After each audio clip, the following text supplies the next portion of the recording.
Hello everybody and welcome back to today's video. So இன்னைக்கு வீடியோல நம்ம வந்து Ernest Hemingwayயோட A Farewell to the Arms உடைய summary தான் வந்து பார்க்க போறோம். So basically we look at the title A Farewell to Arms. இந்த டைட்டில் வந்து is from George Peele's poem A Farewell to Arms. இது வந்து அவர் யாருக்கு எழுதியிருக்காருன்னு பார்த்தீங்கன்னா to Queen Elizabeth. It's basically a lyric poem that was written and published in 1590 and it was presented to Queen Elizabeth I to encourage soldiers in the war.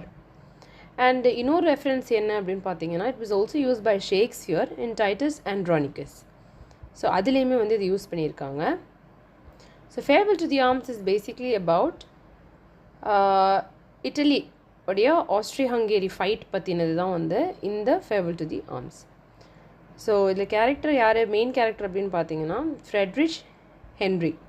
So இது வந்து ஒரு American who was settled in Italy and he is joined as a soldier and he is fighting for Italy. So இவருக்கு ஒரு friend இருக்காங்க, அவர் பேர் Rinaldi. இப்போது first வந்து ஃப்ரெட்ரிக்கும் ரினால்டியும் வந்து the very close friends. Frederic வந்து ஒரு ஆம்புலன்ஸ் டிரைவராக இருக்கார், பட் ரினால்டி வந்து ஒரு higher official compared to Frederic. அவர் வந்து ஒரு higher official and Frederic also ஒரு ஆம்புலன்ஸ் டிரைவராக இருக்கிறதுனால he is involved indirectly in the war. And ஒரு டைம் என்ன ஆகுது அப்படின்னு பார்த்தீங்கன்னா Frederic gets hurt when he operates a motor engine and அவருடைய நீல வந்து அடிபட்டுருது அந்த மோட்டர்னால. அண்ட் ஃப்ரெட்ரிக்கை வந்து பக்கத்தில் இருக்கிற மிலிட்ரி ஹாஸ்பிட்டலுக்கு வந்து கூட்டிகிட்டு போகிறாங்க. மிலனில் இருக்கிற மிலிட்ரி ஹாஸ்பிட்டலுக்கு வந்து ஃப்ரெட்ரிக்கை வந்து கூட்டிகிட்டு போகிறாங்க. ஸோ அந்த ஹாஸ்பிட்டலில் பார்த்தீங்கன்னா கேத்ரின் பார்க்லே அப்படின்றவங்க வந்து நர்ஸாக ஒர்க் பண்ணிட்டுருக்காங்க. ஸோ இந்த கேத்ரின் பார்க்லேவை பார்த்த உடனே வந்து ரினால்டிக்கும் பிடிச்சிருது, ஃப்ரெட்ரிக்கும் வந்து பிடிச்சிருது, ரெண்டு பேருக்குமே வந்து கேத்ரின் பிடிச்சிருது. அதோட வந்து பார்ட் 1 வந்து எண்ட் ஆகிடுது. ஸோ பார்ட் 2ல் பார்த்தீங்க அப்படின்னா ஃப்ரெட்ரிஷ் அண்ட் கேத்ரின் இவங்க ரெண்டு பேருமே வந்து லவ் பண்ணுறாங்க. அண்டு டைம் போக போக வந்து நமக்கு தெரிய வருது என்னென்னா கேத்ரினும் வந்து ப்ரெக்னென்ட் ஆகிடுறாங்க. அண்டு கொஞ்ச நாள்லேயே வந்து ஃப்ரெட்ரிக் வந்து ஜாண்டிஸ் வந்துடுது. அவருக்கு வந்து இந்த ஜாண்டிஸை க்யூர் பண்ணி வந்து அவர் வந்து வாருக்கு வந்து அனுப்பிச்சி விட்டுறாங்க. எந்த வாருக்கு அப்படின்னு பார்த்தீங்கன்னா இட்டலி அண்ட் ஆஸ்ட்ரியா ஹங்கேரி அந்த வாருக்கு தான் வந்து அவங்களை சென்ட் பண்ணுறாங்க. ஸோ இட்டலி ஒரு சைடில் இருக்க ஆஸ்ட்ரியா ஹங்கேரியை வந்து எதிர்த்து சண்டை போட்டுட்ருக்காங்க. ஸோ வார் வந்து ரொம்ப ரொம்ப கடுமையாக வந்து போயிட்டுருக்கு. ஸோ இந்த இடத்துல தான் வந்து பார்ட் 3 வந்து ஸ்டார்ட் ஆகுது.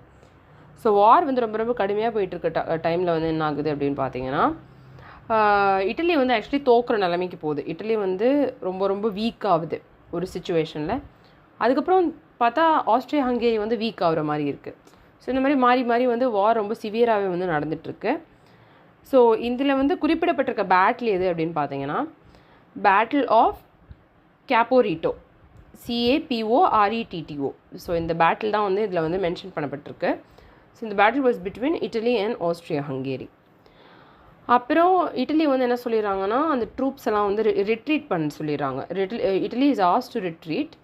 பட் ஆனால் அந்த டைம் பார்த்து ஹெவி ரெயின்ஸ் வந்துடுறதுனால வந்துட்டு சோல்ஜர்ஸ்லாம் எஸ்கேப் பண்ண ட்ரை பண்ணுறாங்க. ஆக்சுவலி ஃப்ரெட்ரிஷும் வந்து அந்த கேங்கில் தான் இருக்கார். சோல்ஜர்ஸ் வந்து ரிட்டன் போகலாம் அப்படின்னு நினைக்கிறப்போ வந்து என்ன ஆகுதுன்னா வேன் வந்து ஒரு இடத்துலேருந்து மாட்டிக்குது. இவங்க இருக்கிற வேன் வந்து ஒரு குழி மாதிரி ஒரு பிளேஸில் வந்து ஆக்சுவலி வேன் வந்து மாட்டிக்குது. ஸோ அப்போ வந்து ஃப்ரெட்ரிக் வந்து சொல்கிறாரு அங்கே இருக்கிற பீப்புள்கிட்ட எங்களுக்கு கொஞ்சம் ஹெல்ப் பண்ணுங்கள், எங்கள் வண்டியை வந்து எடுக்கிறதுக்கு ஹெல்ப் பண்ணுங்கள், வெஹிக்கிள் வந்து ஸ்டக் ஆகிடுச்சு, ஸோ அதை வந்து எங்களுக்கு ரிமூவ் பண்ணுறதுக்கு ஹெல்ப் பண்ணுங்கள் அப்படின்னு வந்து கேட்குறாரு. பட் ஆனால் பீப்புள் வந்து ஹெல்ப் பண்ணவே வரல. ஸோ ஃப்ரெட்ரிஷ் என்ன பண்ணுறாரு அப்படின்னா அவர் வந்து ஒரு கன் எடுத்து அவங்கள வந்து பயமுறுத்த பார்க்குறாரு, எங்களுக்கு ஹெல்ப் பண்ணுங்கள் அப்படின்னு சொல்லிட்டு அவங்க வந்து இன்டிமிடேட் பண்ணுறதுக்கு வந்து ட்ரை பண்ணுறாரு. ஸோ ஃப்ரெட்ரிஷ் வந்து இந்த மாதிரி இந்த டென்ஷன்லேயே வந்து போயிட்டுருக்கிறதுனால அந்த சடன் ஒரு டென்ஷனில் வந்து அவர் என்ன பண்ணிடலாம் தெரியாமல் வந்து ஒரு சார்ஜெண்ட்டை வந்து கொன்னுறாரு.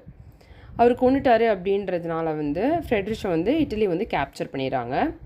அண்ட் வந்து ட்ரையல் நடக்குது அண்டு ஃப்ரெட்ரிஷ்க்கு வந்து சென்டென்ஸ் கொடுத்துட்றாங்க that she shall be executed அப்படின்னு சொல்லிட்டு. ஸோ இதுலேருந்து தப்பிக்கணும் அப்படின்றதுனால ஃப்ரெட்ரிஷ் வந்து ஒரு ரிவரில் வந்து குதித்து அவர் வந்து மிலனுக்கு போயிடுறாரு. மிலனுக்கு எதுக்கு போகிறாரு அப்படின்னா அங்கே தான் வந்து கேத்ரின் இருக்காங்க. ஸோ கேத்ரினை பார்க்குறதுக்காக அவர் வந்து மிலனுக்கு போயிடுறாரு. ஸோ அங்கே கேத்ரினுக்கு வந்து ஆல்ரெடி வந்து ஸ்ட்ரெஸ்ஸா அப்படின்ற ஒரு பிளேஸ்க்கு வந்து ட்ரான்ஸ்ஃபர் கிடச்சிருக்கும். ஸோ அங்கே வந்து அவங்க வந்து போயிட்டாங்க அப்படின்னு வந்து சொல்கிறாங்க. ஸோ அங்கே வந்து ஃப்ரெட்ரிஷ் போயிட்டு கேத்ரினோட போய் சேர்ந்துடுறாரு. ஸோ இதோட வந்து இந்த பார்ட் எண்ட் ஆகுது. அடுத்து பார்ட் 4 பார்த்தீங்க அப்படின்னா ஃப்ரெட்ரிஷ்க்கும் கேத்ரினுக்கும் வந்து கல்யாணம் நடக்குது. அண்ட் ஃப்ரெட்ரிஷ் அண்ட் கேத்ரின் 2 பேருமே வந்து ஒரு விடுதி, அதாவது இன்னுன்னு சொல்லுவோம். ஸோ அவங்க வந்து ஸ்டே பண்ணியிருக்காங்க. ஸோ அந்த இன்னில் வந்து ஒரு இன்ஃபார்மர் இருக்காங்க. அந்த இன்ஃபார்மர் என்ன பண்ணுறாருன்னா ஆர்மிக்கு வந்து இன்ஃபார்ம் பண்ணிடுறாரு. இந்த மாதிரி ஃப்ரெட்ரிஷும் கேத்ரினும் வந்து இங்கே தான் வந்து இருக்காங்க அப்படின்னு வந்து இன்ஃபார்ம் பண்ணிடுறாரு. அண்ட் இவங்க இதை இன்ஃபார்ம் பண்ணுற விஷயம் வந்து ஃப்ரெட்ரிஷ்க்கும் கேத்ரினுக்கும் வந்து தெரிய வந்துடுது.